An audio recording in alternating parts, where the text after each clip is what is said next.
গতকাল গরুর মাংস রান্না করেছিলাম, তো কিছুটা আছে, সেই কিছু গরুর মাংস দিয়ে আজকে লতি রান্না করব। কে কে গরুর মাংস দিয়ে লতি দিয়ে রান্না করে খেয়েছেন কমেন্টে জানাবেন। আমি আজকে প্রথম খাবো, রান্নাও আজকে প্রথম করব। খেতে কিন্তু দারুণ হয়েছে। তো আমি কয়েকবার ইউটিউবে ফেসবুকে দেখেছি গরুর মাংস দিয়ে লতি দিয়ে রান্না করা, তাই ভাবলাম আজকে আমিও রান্না করব, দেখি কেমন হয়।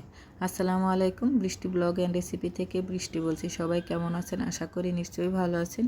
আমি আলহামদুলিল্লাহ ভালো আছি। ভিডিওর কোনো অংশ যদি ভালো লাগে লাইক কমেন্ট করবেন, শেয়ার করবেন, আর আমার ফেসবুক পেজটা সবাই ফলো দেবেন।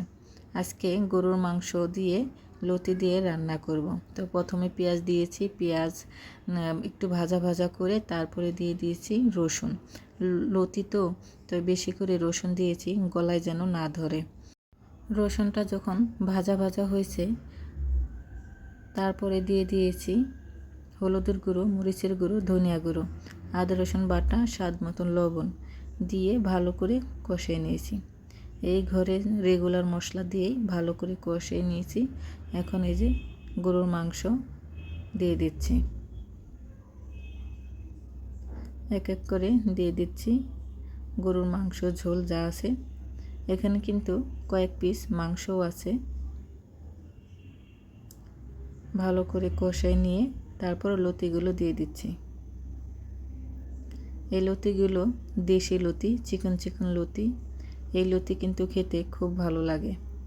আর এমনি যে লতি মোটা মোটা থাকে ওই লতির থেকে চিকন লতিগুলো খেতে কিন্তু খুব ভালো লাগে।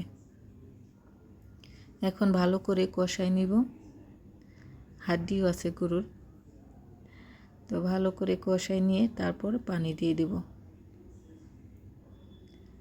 আরও এক পিস মাংস দিয়ে দিলাম।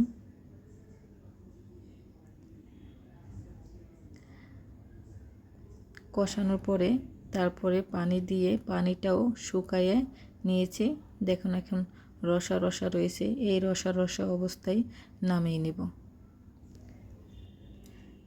খুব সুন্দর হয়েছে কালারটা।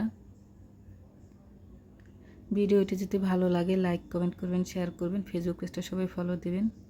আমার রেসিপিগুলো কেমন লাগে আপনাদের সুন্দর মতামত কমেন্টে জানাবেন। দেখেন কত সুন্দর হয়েছে, গরম গরম ভাত দিয়ে কিন্তু খেতে দারুণ হয়েছে। আজই প্রথম খেয়েছি, খেতে কিন্তু অসাধারণ হয়েছে। আপনারাও এভাবে রান্না করে খেয়ে কমেন্টে জানাই যাবেন।